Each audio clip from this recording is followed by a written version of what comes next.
अगले कुछ घंटों में यूक्रेन पर बहुत बड़ा हमला शुरू हो सकता है। पुतिन ने अपने तमाम मिलिट्री कमांडर्स के साथ मीटिंग की है और इस वक्त रूस यूक्रेन युद्ध से जुड़ी जो खबर आ रही है उसके मुताबिक पुतिन ने 10 बड़े मिलिट्री अड्डों को एक्टिव कर दिया है। जेलेंस्की के ड्रोन ऑपरेशन का बदला लेने के लिए पुतिन के कई मिसाइल रेजिमेंट इस वक्त अटैक मोड में आ चुके हैं।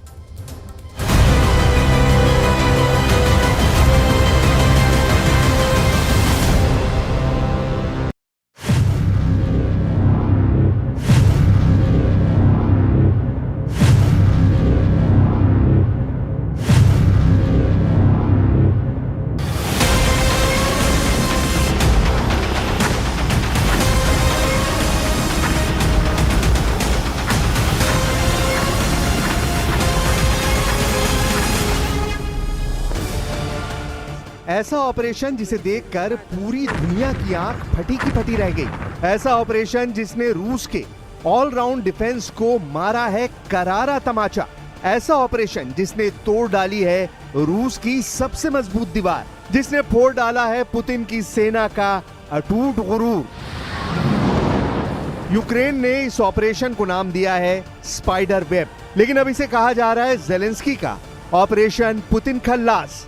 ऑपरेशन पुतिन खल्लास यानी पुतिन की परमाणु कमर पर सबसे बड़ा प्रहार।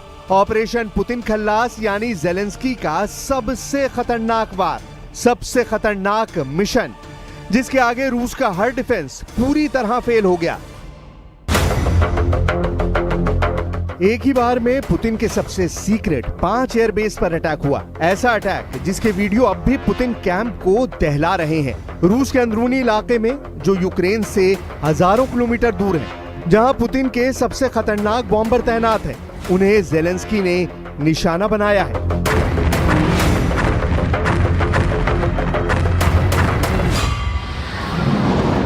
जेलेंस्की के स्पाइडर वेब ऑपरेशन को समझिए। आखिर 1 जून 2025 को रूस में हुआ क्या? यूक्रेन के 117 ड्रोन 5 एयरबेस की तरफ लॉन्च किए गए। ये ड्रोन रूस के अंदर स्मगलिंग के जरिए लाए गए थे। बाद में इन ड्रोन को रूस के अंदर लकड़ी से बने कंटेनर में रखा गया। इन्हें ट्रक के जरिए सभी रशियन एयरबेस के आसपास तैनात किया और वहीं से 1 जून 2025 को ये ड्रोन एयरबेस की तरफ लॉन्च कर दिए गए। कंटेनर की छत खुली और वहीं से ये ड्रोन लॉन्च हुए। ये क्वाडकॉप्टर ड्रोन थे जिन्होंने बारी बारी से रशियन एयरबेस पर जाकर कोहराम मचा दिया। ये पुतिन को बहुत बड़ा झटका है। बिना कोई फौज उतारे जेलेंस्की ने रूस में अंदर घुसकर मारा है। मरमंस्क और इर्कुत्स्क एयरबेस पर हमलों के वीडियो मिले हैं। धुआं देखा जा सकता है। साफ पता चल रहा है कि हमला बहुत बड़ा हुआ है। यहाँ आसपास रहने वाले लोग समझ ही नहीं पाए कि आखिर हुआ क्या, क्योंकि जिस यूक्रेन ने ये हमला किया वो वॉर जोन इर्कुत्स्क के करीब 4000 किलोमीटर दूर है। इस वीडियो में एक महिला ने बताया है कि उसने क्या देखा। Смотри, что творится, я не знаю даже, что это сейчас взорвалось. Это, наверное, диалект. Это вот Еще больше. еще больше стало гореть раза в 4. А тут 8. ऑपरेशन पुतिन खल्लास को लेकर जेलेंस्की ने बड़ा दावा किया है। दावा ऐसा जो पुतिन की फोर्स के रोंगटे खड़े कर देगा। जेलेंस्की का दावा है कि पुतिन के 40 बड़े विमानों को तबाह कर दिया गया है। इनमें Tu-95 है, इनमें Tu-22 भी है। दोनों परमाणु बम वर्षक हैं। दावा यह भी है कि पुतिन का अवाक्स यानी आसमानी रडार वाला विमान तबाह कर दिया गया है। जेलेंस्की का दावा है कि पुतिन के 34% परमाणु बम वर्षक खत्म कर दिए गए हैं, जिनसे रूस लगातार यूक्रेन पर बड़ी बड़ी मिसाइल फायर करता रहा है। Щойно була доповідь голови Служби безпеки України Василя Малюка. Блискуча операція проведена. На території ворога виключно проти військових цілей, проти саме тієї техніки, яка використовувалась в ударах проти України. Дуже відчутні втрати Росії і абсолютно справедливі, заслужені їхні втрати. Дякую Службі безпеки, особисто генералу Малюку, також всім, хто був задіяний в операції. Готували операцію більш ніж 1,5 роки. Планування, організація, всі деталі були ідеально підготовлені. जेलेंस्की के मुताबिक इस ऑपरेशन की तैयारी 1.5 साल पहले की गई थी, यानी जेलेंस्की का प्लान फूल प्रूफ था और इसे सही वक्त पर अंजाम दिया गया। ऐसा वक्त जब डोनाल्ड ट्रंप की तरफ से लगातार यूक्रेन पर सीज फायर का दबाव डाला जा रहा है। जेलेंस्की के इस हमले ने साबित कर दिया है कि वो रूस से बराबर की टक्कर ले रहा है। इस एक हमले ने जेलेंस्की की उस फौज को फिर से एक्टिव कर दिया है जिनके कंधे डॉनबास का युद्ध लड़ते लड़ते झुके हुए थे। रूस पर हुए इस बहुत ही खतरनाक हमले को अब पुतिन के खिलाफ पर्ल हार्बर वाला अटैक कहा जा रहा है। 7 दिसंबर 1941 को अमेरिका के हवाई मिलिट्री बेस पर जापान के विमानों ने हमला किया था। तब जापान ने 353 विमानों से अटैक किया। अमेरिका के 8 जंगी जहाज तबाह कर दिए गए। अमेरिका के 180 विमान भी जला दिए गए। इस अटैक में 2400 अमेरिकी सैनिक मारे गए थे। पर्ल हार्बर का हमला ही था जिसके बाद दूसरे विश्व युद्ध में अमेरिका की एंट्री हुई थी। अब 1 जून 2025 को रूस के 5 एयरबेस पर हमला हुआ। यूक्रेन के 117 ड्रोन से पुतिन के परमाणु बॉम्बर के बेस को टारगेट किया गया और इसमें 40 विमानों को तबाह करने का दावा किया गया है। रूस का दावा है कि 3 एयरबेस पर हुए हमलों को नाकाम कर दिया गया, लेकिन 2 अड्डों पर जेलेंस्की की ड्रोन फोर्स ने 100% स्ट्राइक रेट हासिल किया है, जबकि 3 एयरबेस पर जेलेंस्की की स्पेशल ड्रोन फोर्स फेल हो गई। मरमंस्क के ओलेना एयरबेस पर अटैक हुआ जो यूक्रेन से 2000 किलोमीटर दूर है। इरकुत्स्क के बेलाया एयरबेस पर भी ड्रोन हमले हुए। ये यूक्रेन से 4000 किलोमीटर दूर है। इसके अलावा 3 और जगह टारगेट पर थी। इवानोवो 800 किलोमीटर, रियाजान 600 किलोमीटर, ये दोनों यूक्रेन से करीब हैं। इसके अलावा 7000 किलोमीटर दूर अमूर रीजन में एयरबेस पर हमले की कोशिश हुई, लेकिन इन तीनों जगहों पर हमले नाकाम कर दिए गए। Вражено 34% стратегічних носіїв крилатих ракет на аеродромах базування. Діяли наші люди на території різних російських регіонів в 3 часових поясах. І наших людей напередодні операції з території Росії вивели. Зараз вони в безпеці. Ті, хто нам допомагав. Дійсно, приємно, коли речі, які санкціонував ще рік і 6 місяців тому, працюють та забирають у росіян більше 40 одиниць стратегічної авіації. यूक्रेन और रूस के युद्ध ने सबसे खतरनाक ड्रोन युद्ध देखा है। दुनिया के क्वाडकॉप्टर वाले ड्रोन की जंग सबसे पहले 2020 में आर्मेनिया और अजरबैजान के बीच देखी गई थी, लेकिन अब यूक्रेन और रूस का युद्ध इसका सबसे खतरनाक वॉर जोन बन चुका है। आप इसे उड़ता हुआ यमराज कह सकते हैं। यूक्रेन के युद्ध में ये यमराज चप्पे चप्पे पर सैनिकों को तलाश करता रहता है।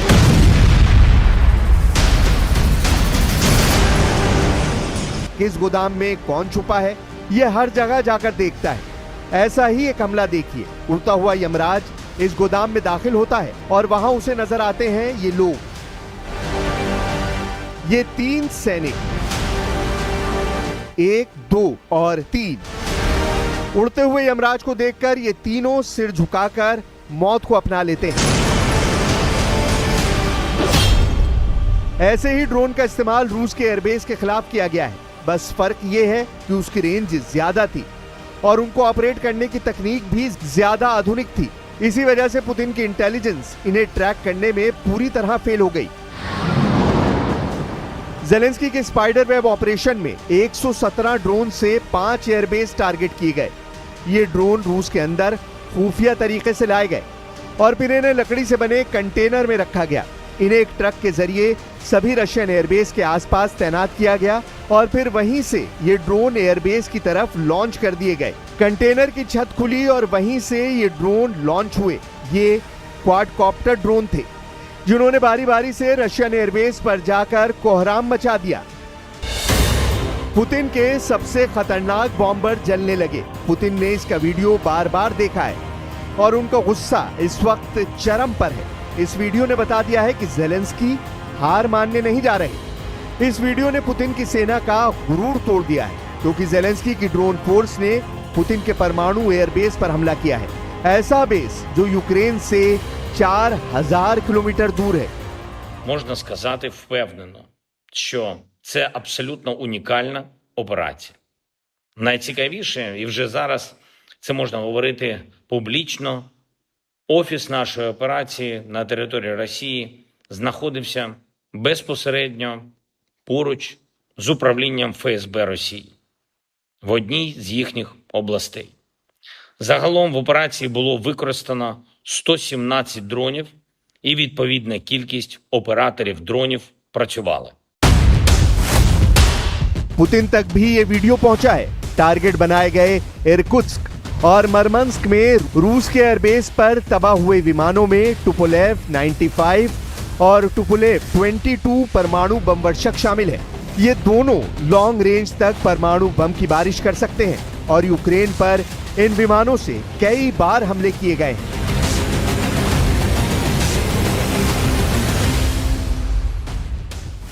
यूक्रेन युद्ध में उड़ता यमराज पुतिन के पास भी है और ऐसा यमराज जेलेंस्की के पास भी है। दोनों अपने अपने उड़ते यमराज से एक दूसरे की फौज की जान ले रहे हैं। फर्क यह है कि जेलेंस्की ने 1 जून को जो हमला किया है वो पुतिन के युद्ध पर सवा सेर साबित हुआ है। इस उड़ते हुए यमराज का नाम है FPV ड्रोन।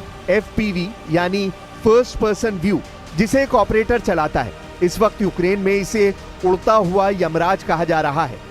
उड़ता यमराज मौत की 100% गारंटी है। उड़ता यमराज न रहम करता है, न गिड़गिड़ाते फौजियों की पुकार सुनता है।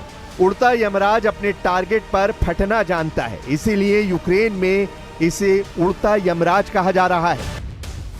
रूस पर जेलेंस्की का हमला देखकर नेटो के पस्त हुए हौसले भी बुलंद हो गए हैं। नेटो ने कहा है कि यूक्रेन को नेटो में आने से अब कोई नहीं रोक सकता। Well, you know that when it comes to Ukraine, in Washington, there was a clear commitment by all 32 allies that there is an irreversible path for Ukraine to come into NATO. Not with an end date, not understanding this as part of a peace settlement, but clearly as a longer-term commitment by all 32 allies. And we are building that bridge as we speak. वैसे Putin भी खामोश नहीं है, वो सब कुछ देख रहे हैं। एयरबेस पर हुए हमले के बाद पुतिन लगातार मीटिंग कर रहे हैं। वो अपने कमांडरों से कह चुके हैं कि बदला ऐसा लिया जाए कि जेलेंस्की की ड्रोन फोर्स पानी न मांग पाए। कोई शक नहीं कि ऐसे ड्रोन बहुत तड़पा कर मारते हैं। पूरी दुनिया में इनके वीडियो पहले भी वायरल हुए हैं, जब यूक्रेन और रूस दोनों के सैनिक इनसे जूझते हुए मारे गए। ज्यादातर ने ऐसे ड्रोन के आगे सरेंडर कर दिया। इस मंडराती हुई मौत ने पूरी दुनिया में युद्ध का तौर तरीका बदल दिया है।